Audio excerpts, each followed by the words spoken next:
Thank you. Being complete in the sight of God. परमेश्वर की नजर में संपूर्ण होना. In the verse what we read, that is book of Revelation, 3rd chapter, there, be watchful and strengthen the things which remain. तीसरा अध्याय प्रकाशित वाक्य, उसके अंदर हमने पढ़ा कि जो जागृत हो और उन वस्तुओं को जो बाकी रह गई है और जो मिटने को है उन्हें दृढ़ कर.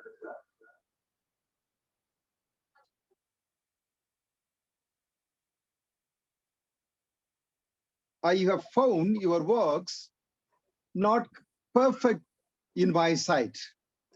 मैंने तेरे काम को अपने निकट पूरा नहीं पाया है.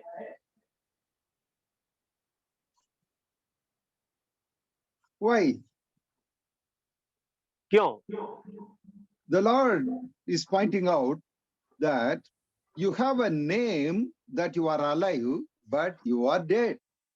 प्रभु यहाँ ये बताते हैं कि तेरे पास में एक नाम है और तू जिंदा तो है. The first verse. पहली आयत. You have a name that you are alive, but you are dead. तेरे पास में तू जिंदा है वैसा एक नाम तो है लेकिन तू मरा हुआ है. What kind of spiritual condition is that? ये किस प्रकार की आत्मिक हालात है?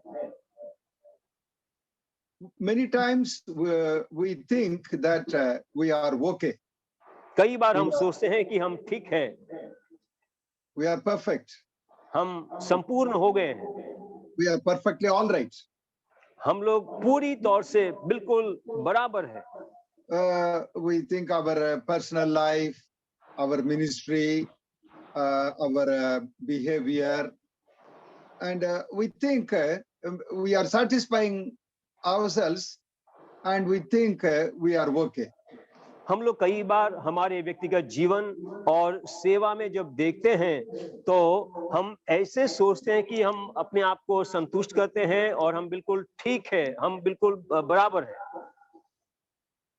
But God is one who looks deeply into our hearts. परंतु परमेश्वर है जो हमारे हृदय के भीतर दृष्टि करने वाला परमेश्वर है. Yeah, just what we are reading in Jeremiah 17, 9 and 10. यही बात हम लोग यिर्मयाह का पुस्तक और 17वां अध्याय 9वीं आयत में पढ़ते हैं. He is the one who searches deeply. वो हमारे हृदय के भीतर वो देखने वाला परमेश्वर है.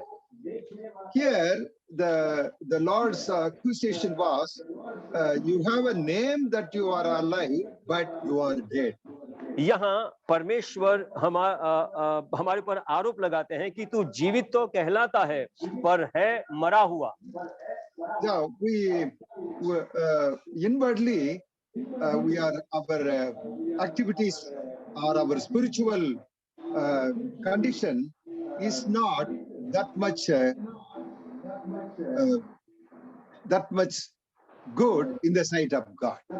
भीतरी तौर से हमारी जो हालात है, हमारे जीवन और सेवकाई वो परमेश्वर की नजर में बराबर नहीं है. Outwardly we try to satisfy people or satisfy others. बाहरी तौर से हम लोगों को और दूसरों को हम लोग संतुष्ट करने के लिए परिश्रम करते हैं. But it is what does it mean that you are alive, but you have a name that you are alive but dead? What in another verse it can be defined as an hypocritical attitude. तो जीवित तो कहलाता है पर है मरा हुआ. ये शब्द का अर्थ क्या है? उसका अर्थ ऐसे होता है कि तू ढोंगी है, पाखंडी है. So here it was accusation against the church of Sardis. सर्डिस की कलीसिया के खिलाफ में ये आरोप लगाया गया. Yeah. you are not right or perfect in the sight of God. परमेश्वर की नजर में तू बराबर ठीक नहीं है। Samson thought that he is completely okay. Samson ने सोचा कि वो बिल्कुल बराबर है, But he was dead. परंतु वो मरा हुआ था। Spiritually, he was dead. आत्मिक रीति से वो मरा हुआ था, But he was not knowing that properly. परंतु ये बात उनको बराबर मालूम नहीं थी। So his final days were very sad. इसलिए उनके अंतिम दिन बहुत ही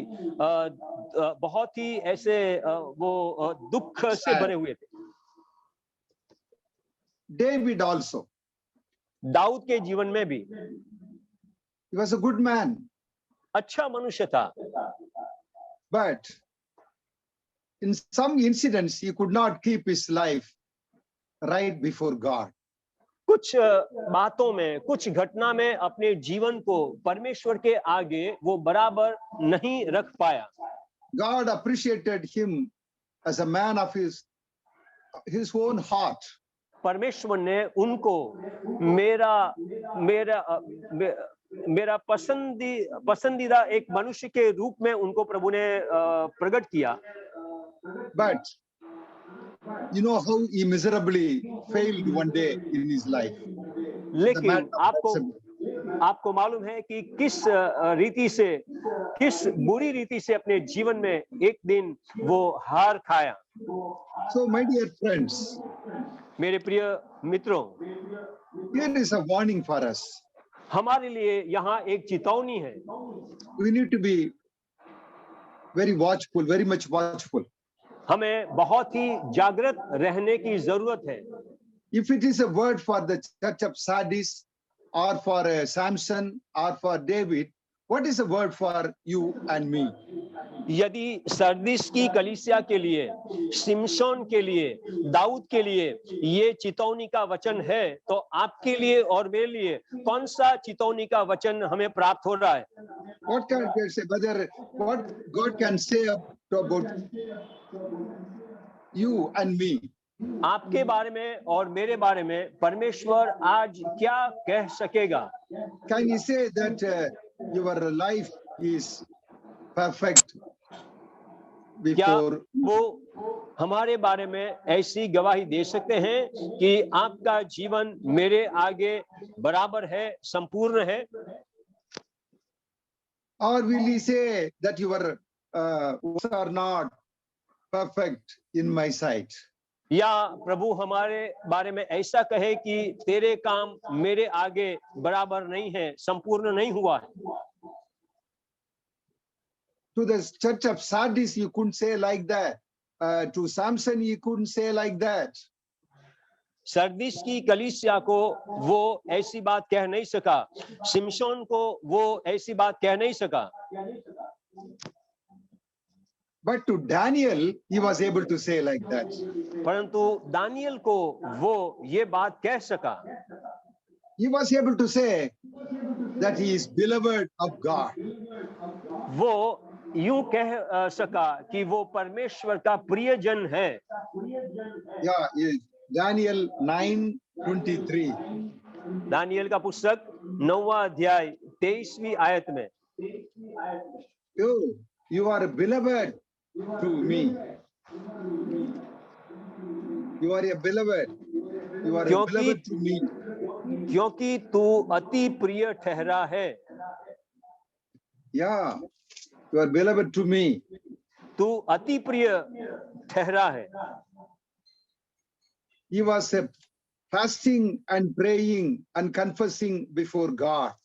वो उपवास प्रार्थना करते हुए परमेश्वर की उपस्थिति में वो पश्चाताप कर रहा था, अंगीकार कर रहा था अपने पापों को। Yeah, so then you are a beloved in the sight of God. तू परमेश्वर की नजर में अति प्रिय ठहरा है। For you are greatly beloved. The word says, for you are greatly beloved. वचन में लिखा है कि तू अति प्रिय ठहरा है। Jesus Christ on the bank of Jordan heard a voice, "You are a beloved to me." यीशु मसीह ने यरदन नदी के किनारे ये आवाज सुना कि तू मेरा प्रिय पुत्र है। Matthew 3:17. मत्ती रचित सुसमाचार 3 अध्याय और 17वीं आयत। You are my beloved son. मत्ती 3:17। Why Father was appreciating Jesus on the bank of Jordan here? यह मेरा प्रिय पुत्र है ऐसा कह करके क्यों पिता पुत्र की तारीफ कर रहा है? He obeyed. He expressed his obedience by obeying in baptism before God. परमेश्वर के आगे बपतिस्मा के उस वो कदम उठाने के द्वारा उसने परमेश्वर की आज्ञा का पालन उसने प्रकट किया है। This is my beloved son in whom I am well pleased. यह मेरा प्रिय पुत्र है जिससे मैं अत्यंत प्रसन्न हूं। There we read in Revelation, your works are not perfect before God. प्रकाशित वाक्य में हमने पढ़ा कि तेरा काम परमेश्वर की नजर में ठीक नहीं है।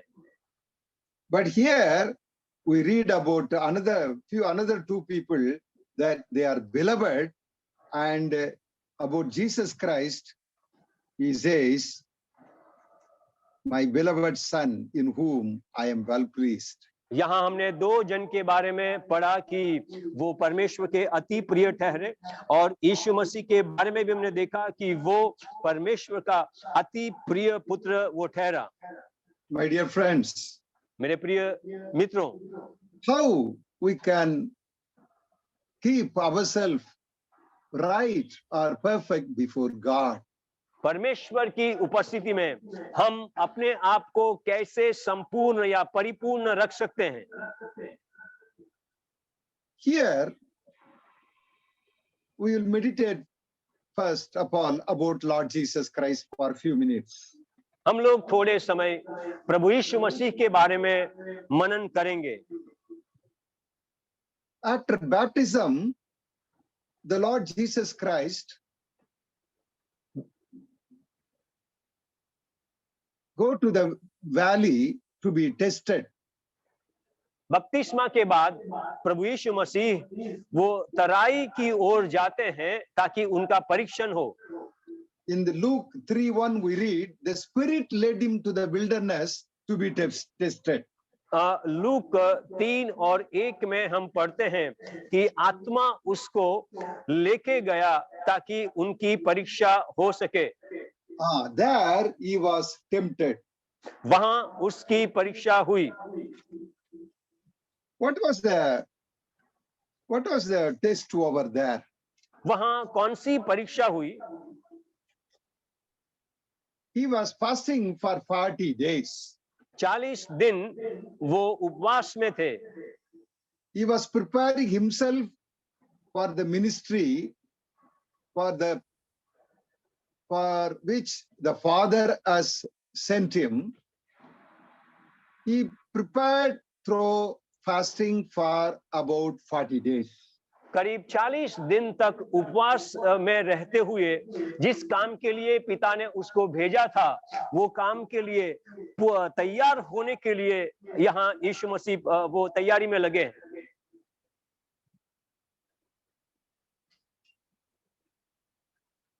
There, after completion of his fasting, devil is tempting him. वहां उपवास पूरे होने के बाद में शैतान यीशु की परीक्षा करता है। Why can't you turn this stone into bread and eat? ये पत्थर को तू रोटी बना करके क्यों नहीं खा लेता? If you are the Son of God, यदि तू परमेश्वर का पुत्र है तो turn this stone into bread and satisfy your hunger. ये पत्थर को रोटी बना ले और तेरी जो भूख है उसको तू मिटा। My dear friends, we have come for a season of fasting prayer. मेरे मित्रों, हम लोग एक उपवास के समय के लिए हम लोग इकट्ठे हुए हैं। We are thinking about 7 days fasting prayer. हम लोग 7 दिनों की उपवास प्रार्थना के बारे में सोच रहे हैं, to prepare ourselves in the sight of God. ताकि परमेश्वर की नजर में अपने आप को हम तैयार कर सके। Here is a temptation or is a test for the Lord that He may do a miracle and eat that bread. यहाँ प्रभु के लिए एक परीक्षण है जिसमें वो एक चमत्कार करते हुए पत्थर को रोटी बना करके खा ले। Satisfy your hunger. और उनकी जो भूख है वो मिटा सके।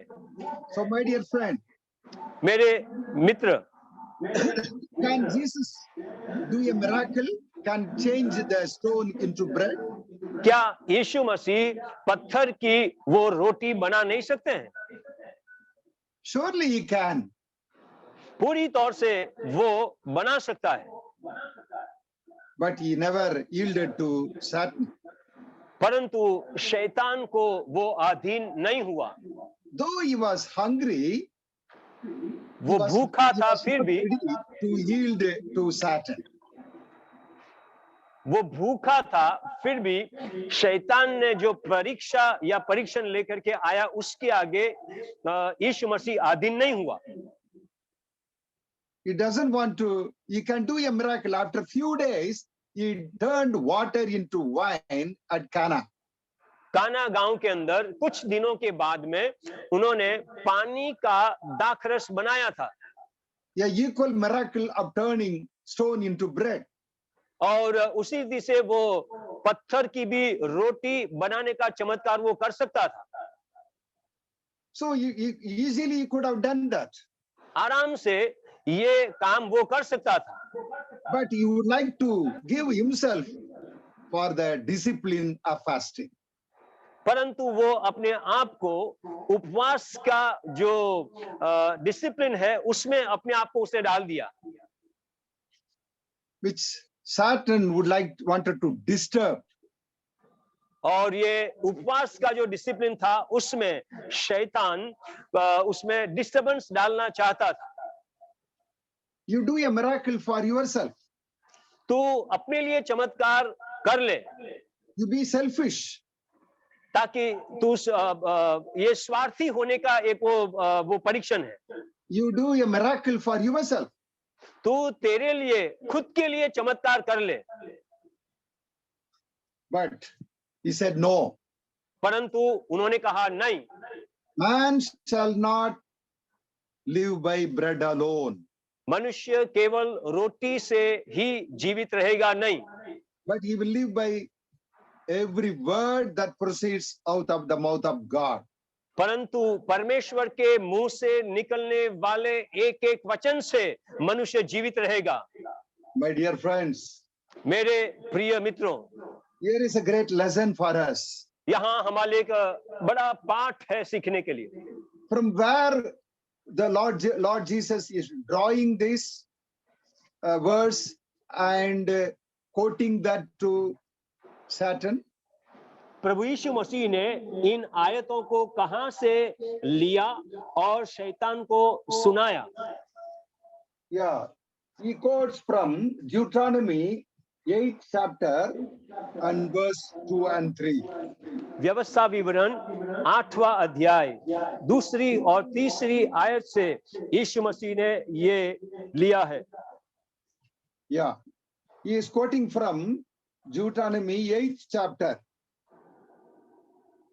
व्यवस्था विवरण 8वें अध्याय में से यीशु मसीह ने ये आयत ली।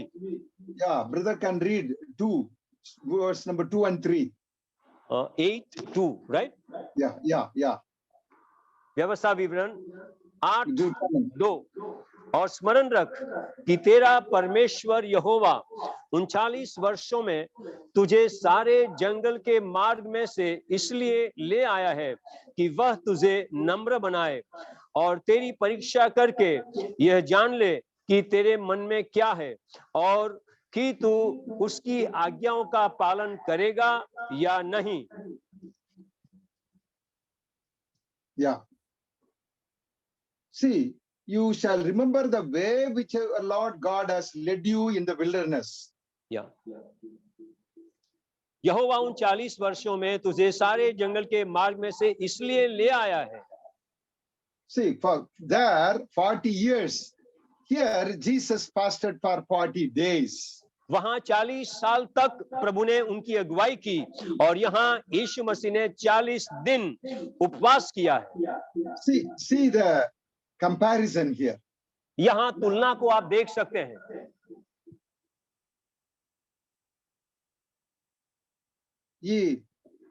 So many similarities you can find here.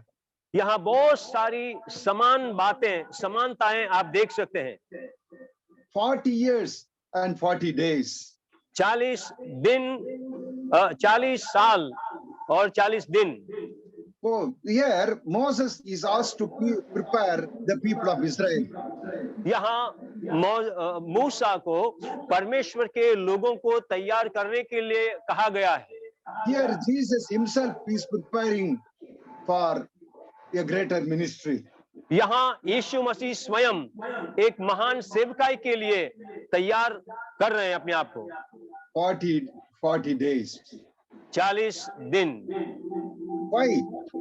क्यों? The Lord led you by feeding manna miraculously all these 40 years.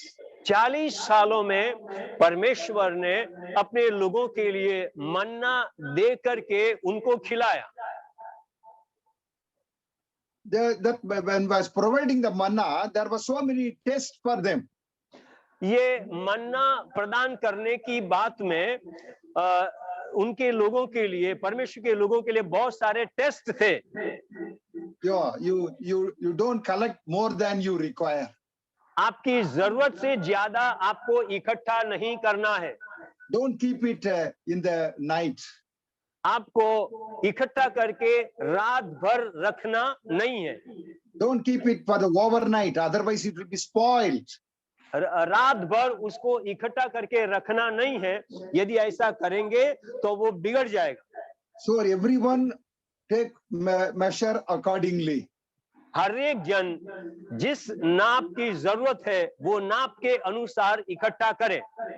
So that way, test though their hunger were quenched, but lot of tests were there that the Lord and declaring that the Lord will provide, but the people of Israel will have to follow those regulations. परमेश्वर ने मन्ना वो देने के बारे में घोषणा तो किया, लेकिन परमेश्वर उनको ये सिखाना चाहता था कि परमेश्वर जरूरत पूरी करेगा, लेकिन उसके साथ साथ उनके लिए टेस्ट, उनके लिए परीक्षा भी थी।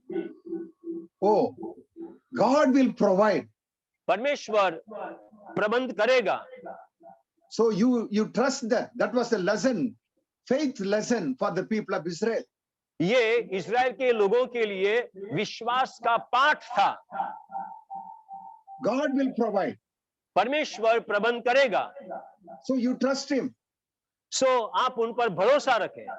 But the people could not trust him fully. परंतु लोग परमेश्वर के ऊपर पूरा पूरा भरोसा रख नहीं सके। We read they murmured against him. हम लोग पढ़ते हैं कि परमेश्वर के लोगों ने परमेश्वर के विरुद्ध में कुड़कुड़ाया। They were craving for this and that. और दूसरी बातों के लिए वे लोग ख्वाहिश करने लगे। Oh, will he give us meat? Will he give us meat to eat? क्या वो हमें खाने के लिए मांस देगा? Oh, we enjoyed there in Egypt. We are here. Nothing is there for us. हम लोग मिस्र में तो मजे से खाते थे और यहाँ हमारे पास में खाने के लिए कुछ है नहीं। My dear friends, मेरे प्रिय मित्रों, In the same way here, a test for Jesus Christ. उसी रीति से यीशु के लिए यहाँ एक परीक्षा हम देखते हैं। Man should live by every word that proceeds from the mouth of God. परमेश्वर के मुंह से निकलने वाले एक एक शब्द से, एक एक वचन से मनुष्य जीवित रहेगा। Jesus declared the faith. यीशु मसीह ने विश्वास को घोषित किया। Jesus declared the trust upon God. यीशु मसीह ने घोषित किया कि प्रभु के ऊपर हमें विश्वास करना है। Jesus declared that he is having hunger for God. यीशु मसीह यहाँ घोषित करते हैं कि वो परमेश्वर के लिए भूखा है। Oh, this miracle bread is not necessary for me, but I hunger for God. I hunger for God's presence. I hunger for God's word. ये चमत्कार की जो रोटी है वो नहीं, लेकिन परमेश्वर के लिए मैं भूखा हूं, परमेश्वर के लिए मैं प्यासा हूं, परमेश्वर के लिए मेरे अंदर भूख पाई जाती है। What is fasting, my dear friend? मेरे प्रियो, ये उपवास क्या अर्थ क्या है? I am hunger for God. परमेश्वर के लिए भूखा होना। I desire God. मैं परमेश्वर की इच्छा करता हूं। As the deer pants for the water brook, I am thirst for God. जैसे हिरनी वो पानी के लिए हाँफती है, वैसा हे परमेश्वर मैं तेरे लिए हाँफता हूं। That's why I am here in the fasting prayer. इसलिए मैं उपवास प्रार्थना में आई हूं। I want God more. मैं और ज्यादा परमेश्वर को चाहता हूं। More than anything else. और सारी बातों से बढ़कर परमेश्वर मुझे चाहिए। More than extra food, more than anything for me, I want God. अन्य सारी चीजों से बढ़कर, अन्य भोजन वस्तुओं से भी बढ़कर मैं प्रभु को चाहता हूं, प्रभु मुझे चाहिए। My dear friends, मेरे प्रिय मित्रों, what is fasting? उपवास क्या है? I declare,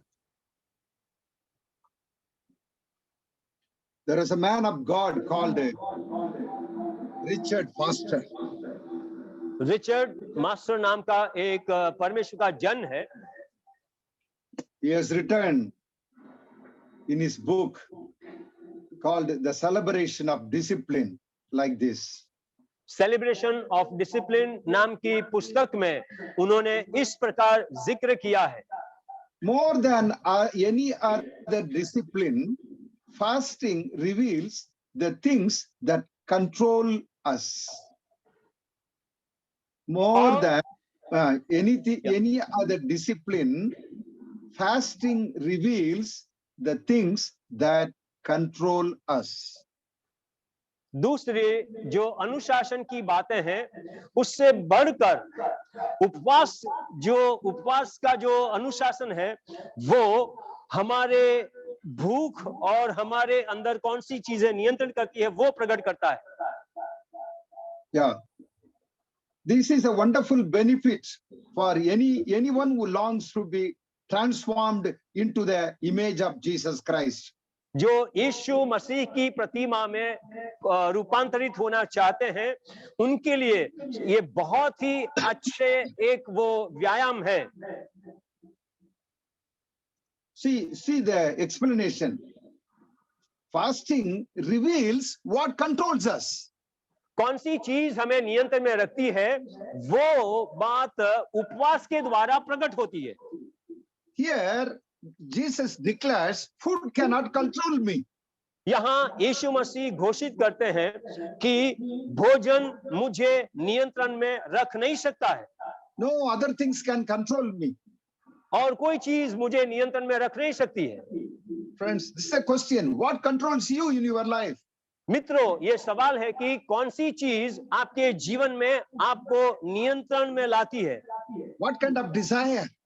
कौन सी इच्छाएं आपको नियंत्रित करती है? Is it food? क्या भोजन आपको नियंत्रित करता है? Is it anger? क्या गुस्सा? Is it any other unwanted desires? क्या अनावश्यक कोई इच्छा आपको नियंत्रण करती है? Is it money? क्या पैसा आपको नियंत्रित करता है? Is it fame? क्या प्रसिद्धि या नाम वो आपको कंट्रोल करता है? To be great, to be something. कुछ मुझे होना है, कुछ बनना है, मुझे बड़ा व्यक्ति बनना है, ऐसी भावना आपको कंट्रोल में करती है? Is it I should be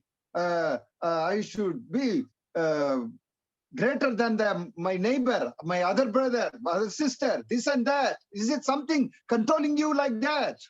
मेरा भाई, मेरी बहन और मेरे पड़ोसी और दूसरों से मैं और बड़ा हो जाऊं, महान हो जाऊं, क्या ऐसी इच्छा आपको नियंत्रित करती है? Our desire controls us.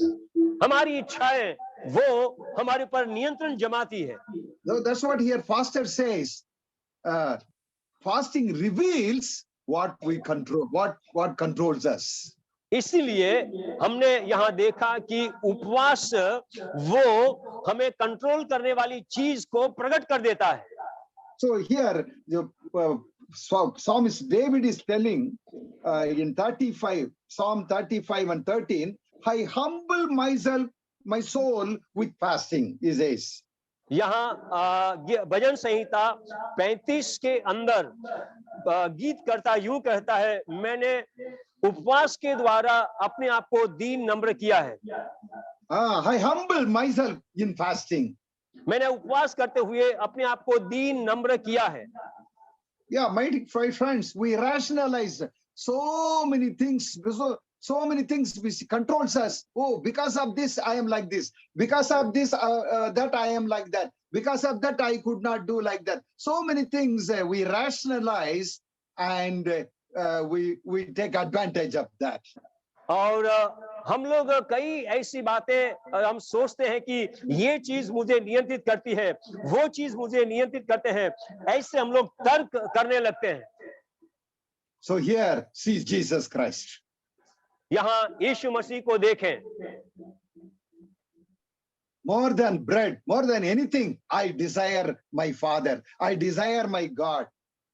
भोजन या अन्य कोई वस्तु से ज्यादा बढ़ करके मैं मेरे पिता के लिए मैं उत्सुक हूं। That will not control us. 14 Romans 14, 3 and 6. Romeo की पत्री 3 and 6. 14 और उसका 3 और 6। रोमियो की पत्री 14, 3 और 6। खाने वाला न खाने वाले को तुच्छ न जाने और न खाने वाला खाने वाले पर दोष न लगाए, क्योंकि परमेश्वर ने उसे ग्रहण किया है। Yeah. Next is. Yeah. The man who eats everything must not look down upon. Man who does not eat everything must not condemn. Whether I eat or fast, it's all for the glory of God.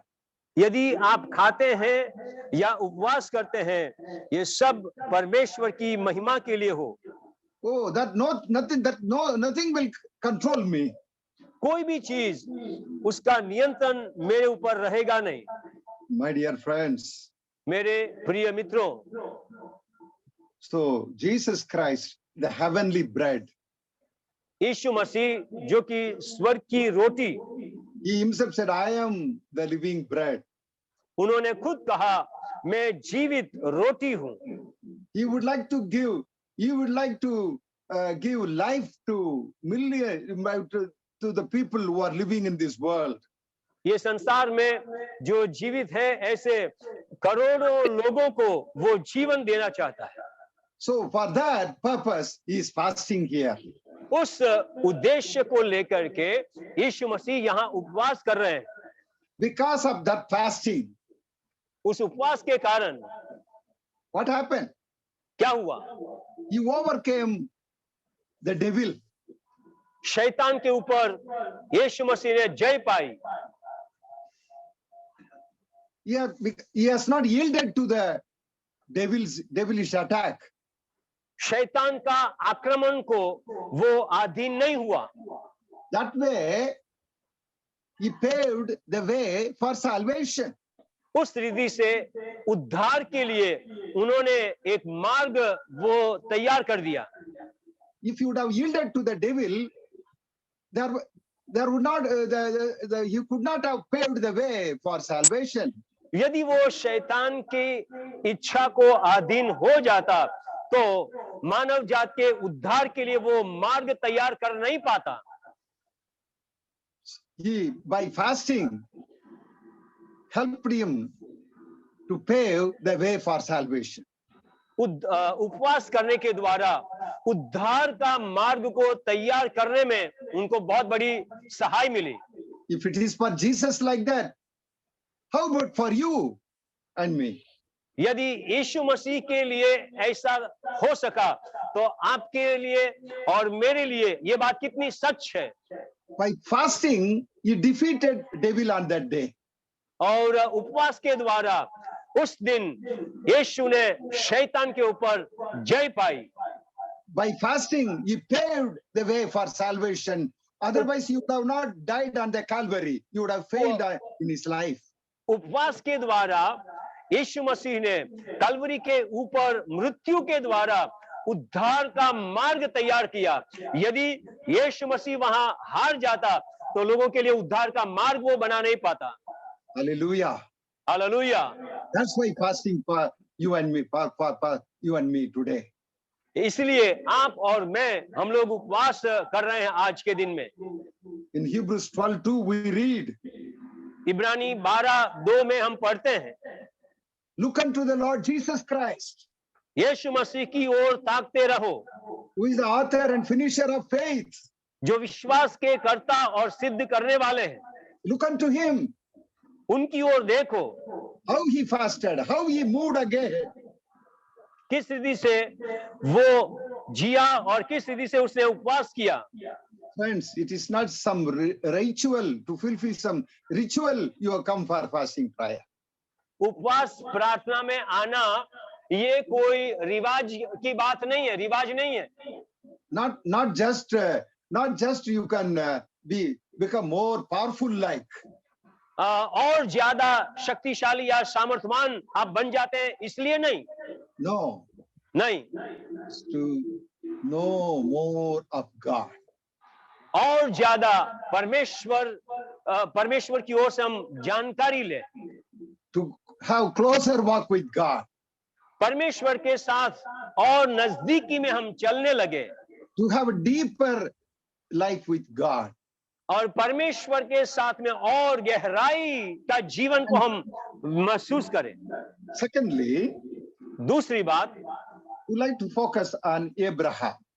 Abraham की ओर हमारा ध्यान केंद्रित करेंगे। Look at life of Abraham. Abraham का जीवन की ओर दृष्टि करें। We all know he was childless. हम सबको मालूम है वो निसंतान था। God gave him a child when he was very old. बहुत ही वृद्धावस्था में परमेश्वर ने उनको एक संतान दिया। They had a child through Hagar, but God rejected Ishmael. Hagar से एक बेटा हुआ, लेकिन परमेश्वर ने वो इश्माएल को इनकार किया था। When they were in very old age, Abraham was about 100 years old, Isaac was born to him. जब अब्राहम 100 साल की आयु में जब था तभी उनके घर में ये बेटे का जन्म हुआ। Isaac grew up, he became a small boy. Isak जो है वो अभी एक छोटा लड़का है। Now the Lord is asking him to go and offer him as a sacrifice unto him. अब परमेश्वर अब्राहम को कहते हैं कि तू तेरे बेटे को लेकर के जा और उसको बलिदान करके चढ़ा। Turn to book of Genesis 22nd. 22वें अध्याय उत्पत्ति की किताब में आप आए, verses 11 and 12. उसकी 12 और 13। Genesis 22, उत्पत्ति 22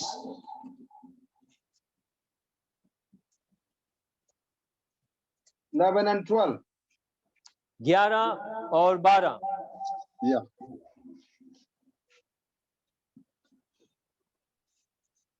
हरी Yeah, yes, brother.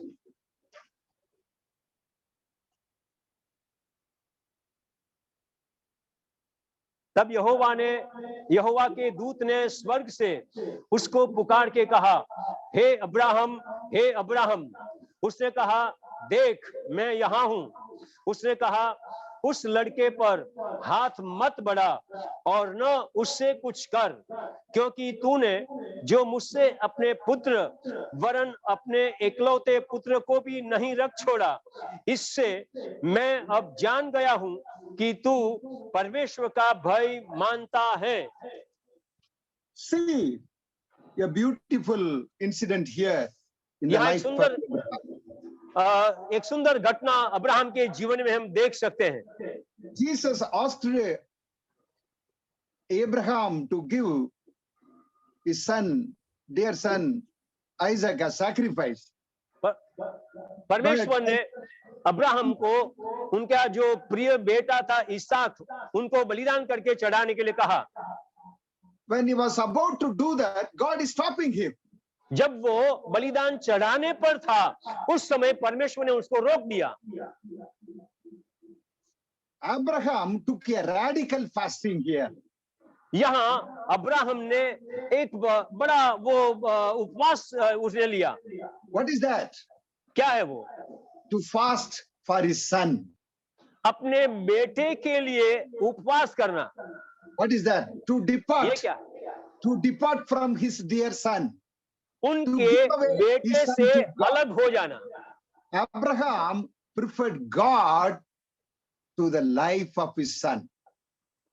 यहाँ अब्राहम ने अपने बेटे से भी बढ़कर परमेश्वर को उसने प्रिय जाना। Amen. Abraham preferred God than Isaac, his dear son.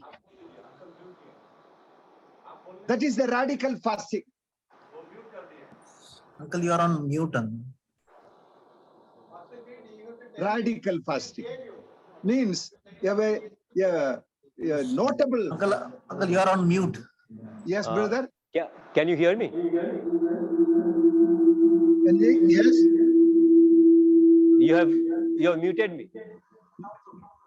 I have. Now it's okay. Is it okay now? Is it okay? Yeah, I can hear you. Shall I continue? Yeah. Yeah. Okay. See, Abraham preferred God to the life of his son Isaac. Abraham ने अपने बेटे इसहाक का जीवन से भी परमेश्वर को ज्यादा प्रिय समझा। It is called as radical fasting. उसको इंग्लिश में रेडिकल उपवास कहते हैं। Why? क्यों? He was ready to forego his son for God. वो अपने बेटे को भी छोड़ने के लिए, उसको भी वो बलिदान चढ़ाने के लिए वो तैयार है ताकि वो परमेश्वर को प्राप्त करे। At any cost, he wanted to please God. कोई भी रीति से, कोई भी कीमत को चुकाते हुए वो परमेश्वर को प्रसन्न करना चाहता था। See, this man of God. ये परमेश्वर का दास है। It is not that Isaac was evil that he should be removed. He was good. ऐसा नहीं था कि इसहाक वो दुष्ट था इसलिए उसको क्या है कैसे भी उसको दूर कर दिया जाए। इसहाक बहुत God अच्छा gave था। that son to him. परमेश्वर ने उनको ये बेटा दिया था। God gave him as a gift to him. परमेश्वर ने इसहाक को एक भेंट के रूप में दिया था। Through him, the generational blessing has been promised. उनके द्वारा पीढ़ियों की आशीष वो वहां बताया गया था। But now, God is asking him to give away that son. परंतु अब परमेश्वर उन्हें कहता है कि तू अपने बेटे को बलिदान करके चढ़ा। Fasting is being ready to forego which you love more. जिस चीज को आप ज्यादा प्यार करते हैं उसको छोड़ने के लिए तैयार होना, यह है उपवास। Sometimes what you are loving more and more controls your life, and it overtakes you more than God. कई बार जो चीज आपको प्यार करते हैं वो चीज या वो व्यक्ति आपके जीवन में इतना हावी जो हो जाता है ताकि आप परमेश्वर के भी आगे निकल जाते हैं उसको प्यार करने में। It may not be evil but good only, but it may go more than God. वो बुरा तो नहीं होता है, लेकिन ऐसा होता है कि हम परमेश्वर से ज्यादा उस वस्तु या उस व्यक्ति को हम प्रेम करने लग जाते हैं। Look here. Now God is telling, now I know that you fear God. When he was offering his son, then now the Lord is telling, now I know that you are the one who fears God. अब यहाँ देखें, परमेश्वर Abraham से कहता है 12वीं आयत में, उसने कहा उस लड़के पर हाथ मत बढ़ा और न उससे कुछ कर, क्योंकि तूने जो मुझसे अपने पुत्र वरन अपने एकलौते पुत्र को भी नहीं रख छोड़ा, इससे मैं अब जान गया कि तू परमेश्वर का भय मानता है। I know that you fear God because you have not withheld from me your son, your only son. क्योंकि तूने मुझसे अपने पुत्र वरन अपने एकलौते पुत्र को भी नहीं रख छोड़ा, इससे मैं अब जान गया कि तू परमेश्वर का भय मानता है। Is it that omnipresent God doesn't know that Abraham was a man who fears God? क्या सर्वज्ञानी परमेश्वर को मालूम नहीं था कि अब्राहम वो परमेश्वर का भय मानने वाला व्यक्ति है? Whether he knows in this incident, because of this incident only? क्या इस घटना के द्वारा ही परमेश्वर को पता चला कि अब अब्राहम वो भय मानने वाला है? Then why God is leading him to this kind of test? तो परमेश्वर उनको इस प्रकार की परीक्षा में क्यों लेके गया? My dear friends, मेरे प्रिय मित्रों, by our action we reveal how we please God. हमारी क्रिया के द्वारा हम प्रकट करते हैं कि हम कैसे परमेश्वर को प्रसन्न कर सके। That's the way we say, for the fasting also for that purpose only. और इसी उद्देश्य के लिए हम उपवास करते हैं, By to prove our action before God. ताकि परमेश्वर के आगे हमारी क्रियाओं को हम प्रमाणित करके बताएं। I desire you, God. हे प्रभु, मैं तेरा प्यासा हूं, तेरा भूखा हूं। Obeying to you is important for me. प्रभु, मेरे लिए तेरी आज्ञा का पालन करना वो महत्वपूर्ण है। Listening to you is greater thing for me. प्रभु, तेरा आवाज सुनना वो मेरे लिए एक बड़ा कार्य है। God would like to know your heart, my dear friend. मेरे प्रिय मित्रों, परमेश्वर वो जानना चाहता है कि आपके हृदय में क्या है। What 1 Kings 8:39. पहला राजा 8वां अध्याय 39वीं आयत। 1 Kings 8:39. 8:39। Yeah.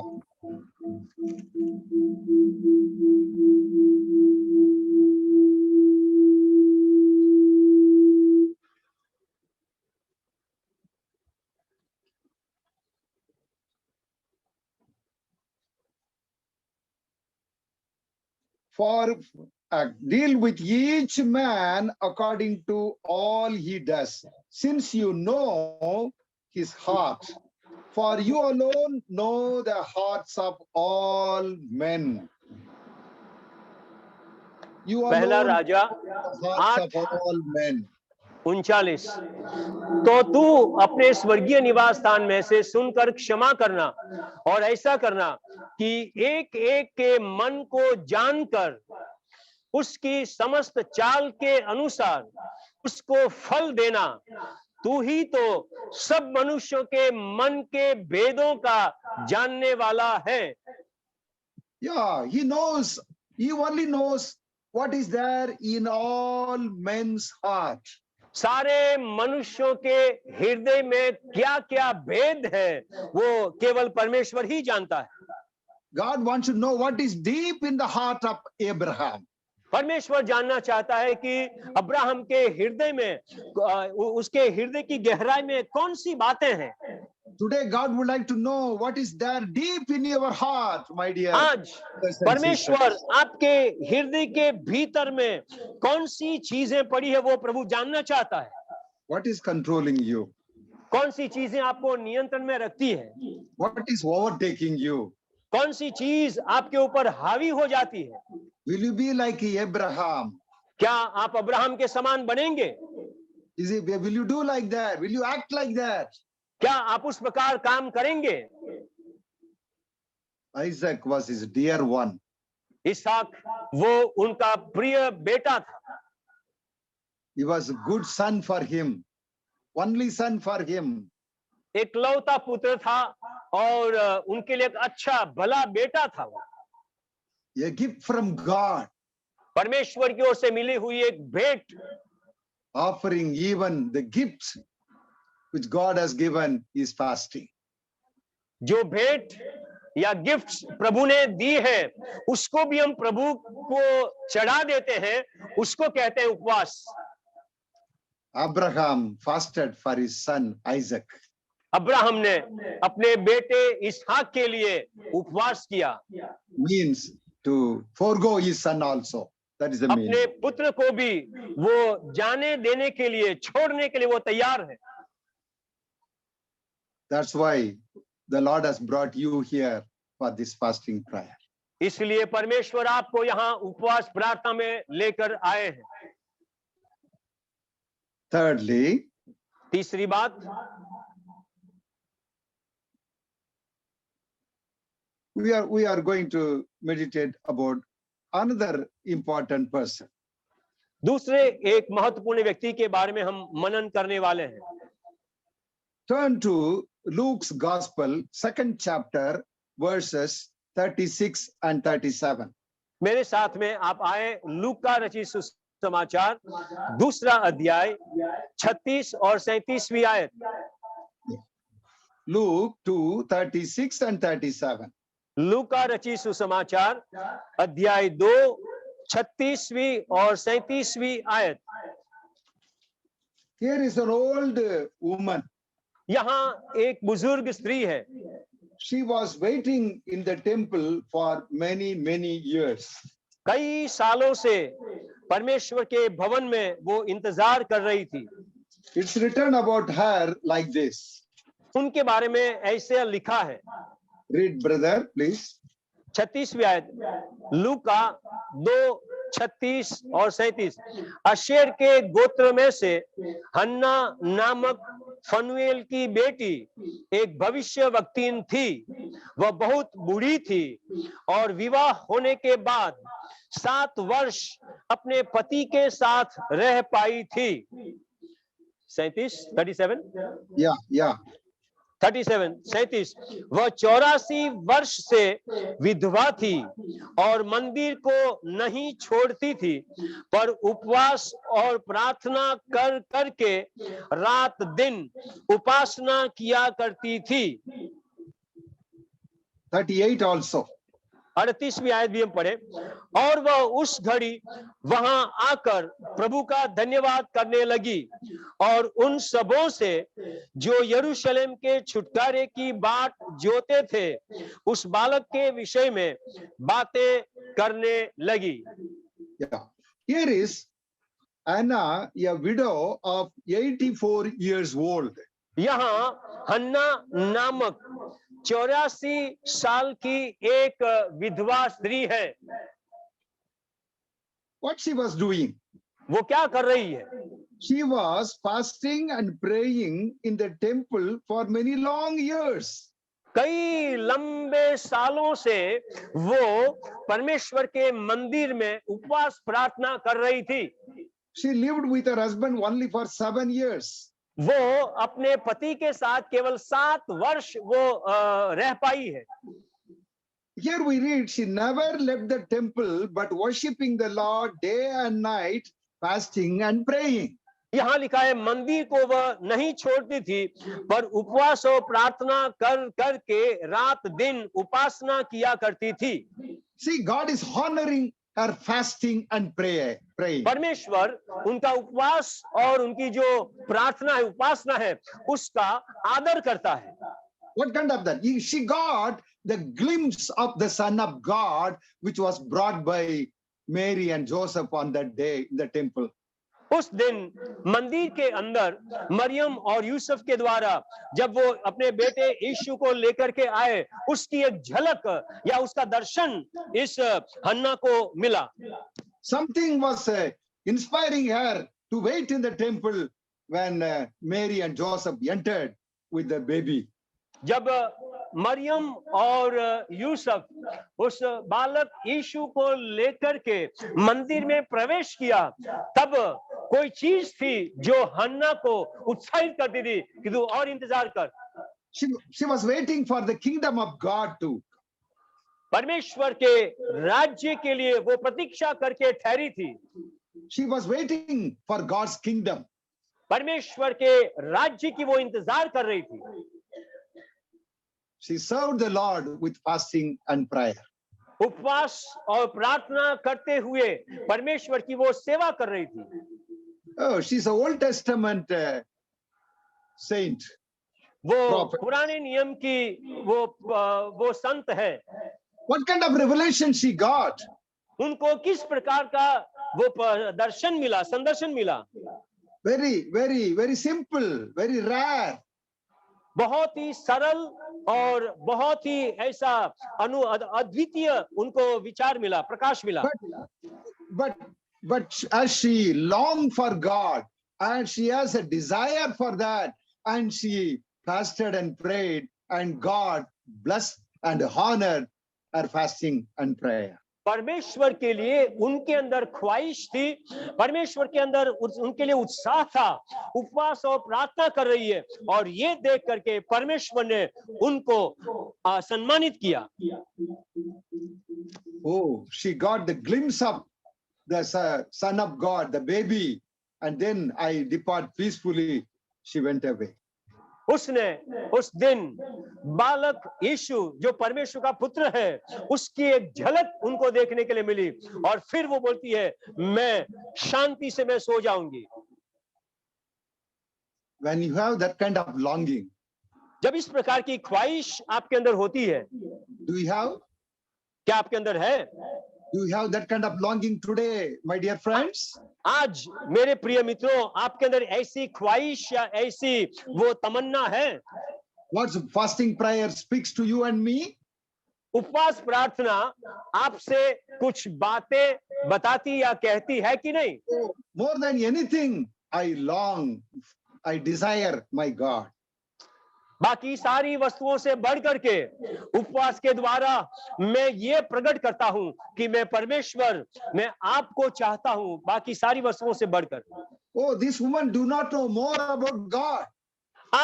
ये जो स्त्री है वो परमेश्वर के बारे में ज्यादा उनको ज्ञान नहीं है। The revelation she got was very limited. उनको जो दर्शन या प्रकाश मिला वो बहुत ही सीमित था। The word of God was very limited for her. परमेश्वर का वचन उनके लिए बहुत ही सीमित था। How about you and me? आपकी और मेरे बारे में क्या कहें? Oh, in our days there was no big book like big Bible for her. और हमारे दिनों में जैसा है वैसे उनके दिनों में पूरी बाइबल वो उपलब्ध नहीं थी। But today, आज we have got great revelation. हमारे पास में महान संदर्शन प्रकाश है। Oh, that son appeared here and died for you and me on the cross, and he rose again and is there up in heaven praying for you and me. आपके लिए वो परमेश्वर का पुत्र प्रकट हुआ और हमारे लिए, हम सबों के लिए वो मर गया, जी उठा और वो हमारे लिए विनती कर रहा है। He shed his blood for us. उसने हमारे लिए अपना लहू बहाया। We all know this. We have experienced his salvation. हमने इस बात को जाना है और उसका उद्धार का हमने अनुभव भी किया है। how much we should long today. आज हमारे अंदर कितनी ख्वाहिश, कितनी इच्छा होनी चाहिए, How much we should long and expect his second coming, and with fasting and praying and waiting for God, for Jesus to come. उनका दोबारा आगमन के लिए कितना वो इच्छा होनी चाहिए, कितना उपवास प्रार्थना हमें करते हुए उनके आगमन की प्रतीक्षा में हमें रहना चाहिए। No missionary, no servant of God can be casual today in his attitude, in his ministry. आज कोई भी मिशनरी हो या कोई भी परमेश्वर का दास और दासी हो, इस बात में उनको आलसी होना नहीं है। If Hannah was so serious and waiting, how about you? Are you so serious today in your ministry, in your life, my dear sister? प्रिय भाई और प्रिय बहन, आज आपके जीवन में, आपकी सेवकाई में कौन सी हालत है? She was so serious in 84 years old. How about you and me? वो 84 साल वो उम्र में है और वो विधवा है और वो इतनी गंभीरता से प्रभु के लिए भूख और प्यास वो प्यासी है। Oh, nothing can control me. That's what Paul says. Paul is declaring. पौलुस घोषित करता है कि कोई भी बात मुझ पर हावी नहीं हो सकती है। Book of 1 Corinthians 6th chapter 12th verse. पहला कुरिन्थी 6वां अध्याय और 12वीं आयत। Everything is permissible for me, but not पहला everything कुरिन्थी is beneficial. 6 और 12। Everything is permissible for me, but सब I will not वस्तुएं be मेरे mastered by लिए people. उचित तो है, परंतु सब वस्तुएं लाभ की नहीं। सब वस्तुएं मेरे लिए उचित है, परंतु मैं किसी बात के अधीन न होऊंगा। Oh, I am for God. Nothing can take control of me.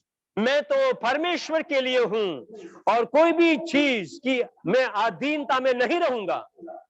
Oh, she was seriously waiting for God. हन्ना बहुत गंभीरता से परमेश्वर की इंतजारी कर रही है। When you and me also seriously participate in prayer, participate to God to intervene in our life, oh, we will also be blessed like Anna.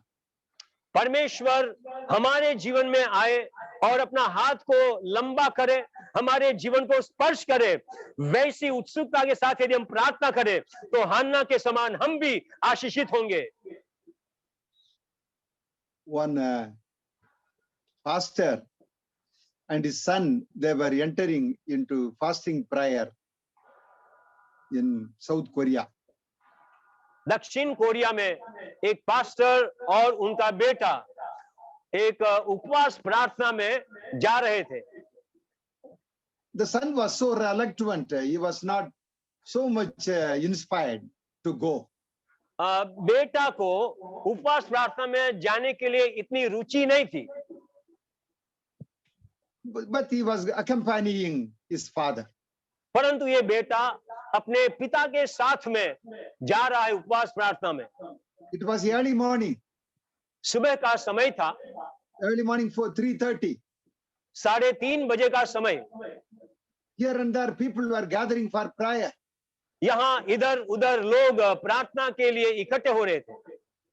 There, on this right side, suddenly this young man saw another man coming for fasting prayer. ये जवान जो बेटा है उनके दाहिनी ओर उसने देखा कि और एक व्यक्ति उपवास प्रार्थना में आ रहा है। Who was he? वो कौन था? No, he was dragging himself on the floor and he was coming. वो अपने शरीर को जमीन पे घसीट घसीट करके वो वहां उपवास प्रार्थना में आ रहा है, ऐसा बेटे ने देखा। He had no limbs at all. उनके पास में कोई अवयव अंग नहीं था, He can't walk. वो चल नहीं सकता था। He was dragging through his hands upon the floor, but he was early morning, he was coming for prayer. अपने Oh. हाथों को इस्तेमाल करते हुए वो अपना शरीर को घसीट घसीट के वो उपवास प्रार्थना में सुबह में वहां जा रहा था। When he looked at him, जब उसे उसकी ओर देखा, oh, he is a lame man. ये तो अपाहिज व्यक्ति है, He can never walk in his life. वो अपने जीवन में कभी चलने नहीं पाएगा। Look at me. मेरी ओर देखो, God has blessed me so much. प्रभु ने मुझे इतना आशीष दिया है।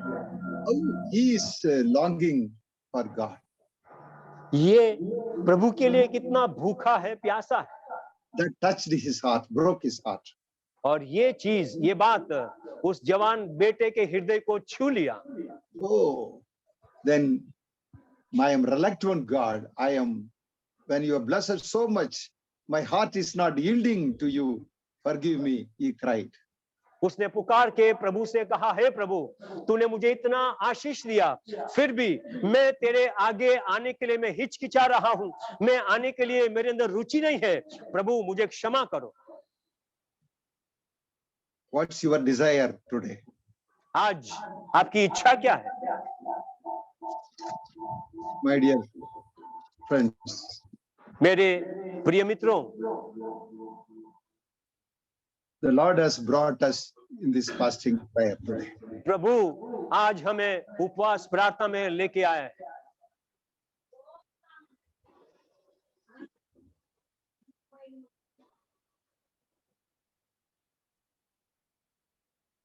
Foregoing our comforts is fasting. हमारे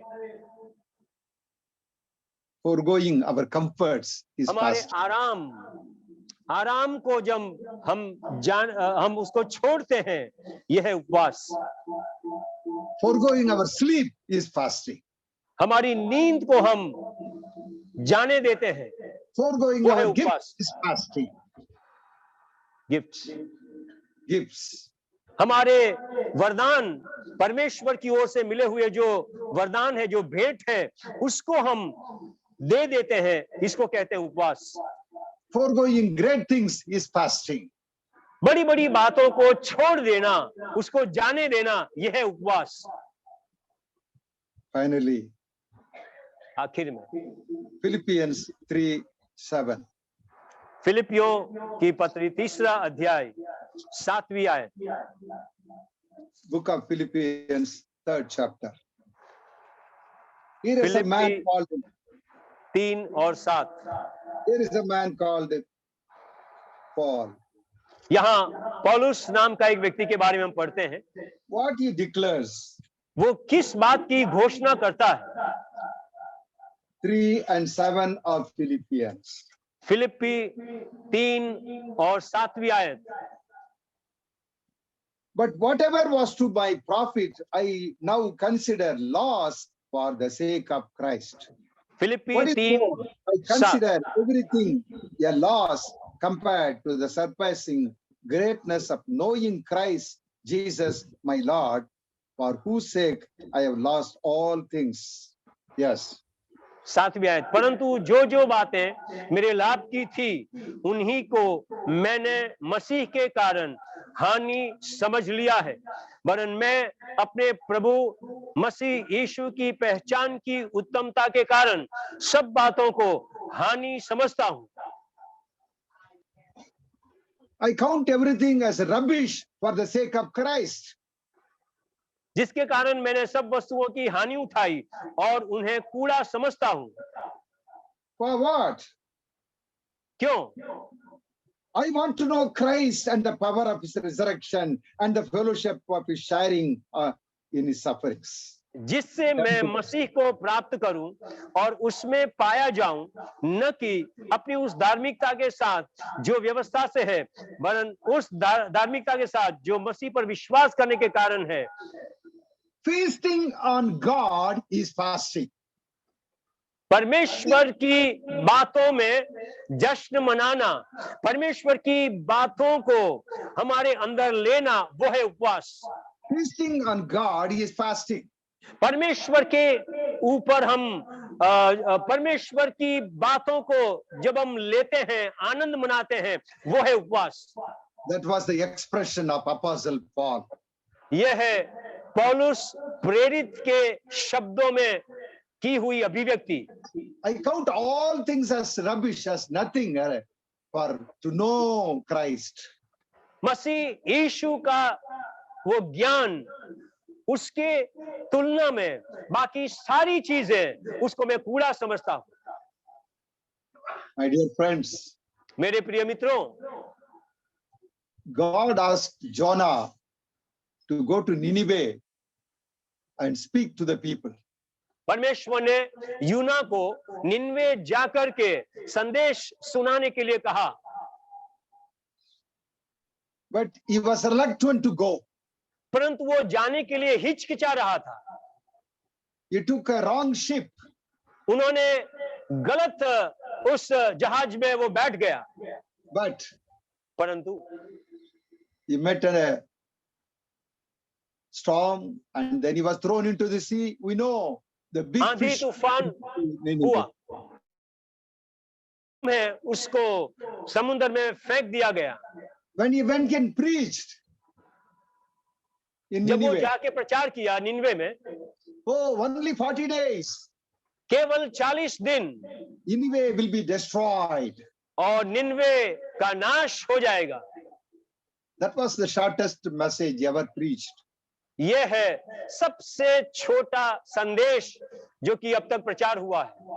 But shortest message ever preached, but the greatest response ever a minister had. सबसे छोटा संदेश का परिणाम यह हुआ कि सबसे बड़ी मात्रा में उनको परिणाम मिला। What we read, हम क्या पढ़ते हैं?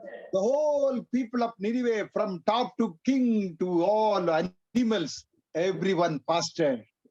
निनवे के सबसे बड़े व्यक्ति जो है, राजा से लेकर के छोटे से छोटों तक सब लोगों ने उपवास किया। God relented and God didn't destroy. परमेश्वर ने पश्चाताप किया और उनका नाश नहीं किया। They repented unto God. उन्होंने परमेश्वर के आगे पश्चाताप किया। Everyone fasted. सबने उपवास किया। They fasted with sackcloth upon their body. वे लोग अपने शरीर में टाट पहनते हुए उन्होंने उपवास किया है। That's what we read in the book of Jonah. हम लोग यूना की किताब में यही पढ़ते हैं। Everyone all together turn to God. हर एक व्यक्ति मिल करके उपवास प्रार्थना में लगे। When people repented, God turned away from destruction, about the destruction which you want to bring about the people of Nineveh. जब लोगों ने पश्चाताप किया, उस समय परमेश्वर ने उस नगर की जो नाश की योजना बनाई थी, वहां से परमेश्वर ने अपना मन फेर लिया। Repented with fasting. उपवास के साथ में पश्चाताप किया। Repentance, fasting expresses the repentance in the sight of God. हम लोग जब उपवास करते हैं, उपवास करने के द्वारा परमेश्वर के आगे पश्चाताप को हम प्रस्तुत करते हैं या पेश करते हैं। My dear friends, मेरे प्रिय मित्रों, a deep repentance should occupy all these 7 days in this fasting prayer. ये उपवास प्रार्थना में 7 दिन हमारे अंदर पश्चाताप की एक भावना, पश्चाताप का एक अनुभव, वो हमें भरपूर करना चाहिए। Pray for that. उसके लिए प्रार्थना करें। Oh, we should, there are a lot of things which is there stacked in our heart and mind, which need to be corrected, which need to be offloaded, which need to be confessed before the sight of God.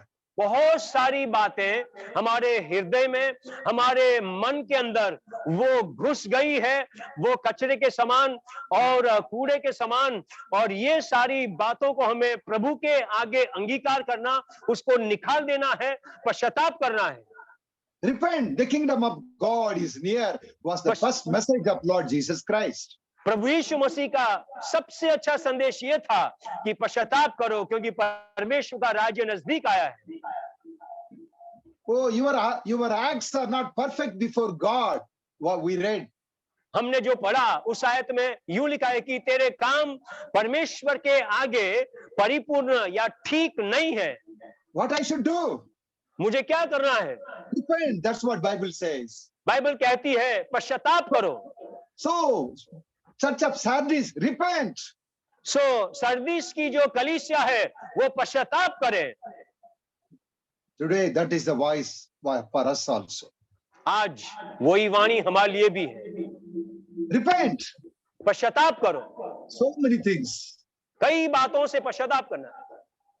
Maybe our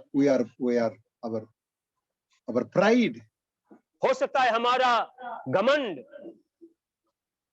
our actions, हमारे काम, our impatience, हमारे धीरज की कमी, our angers, हमारा गुस्सा, our jealousies, हमारे अंदर वो जलन,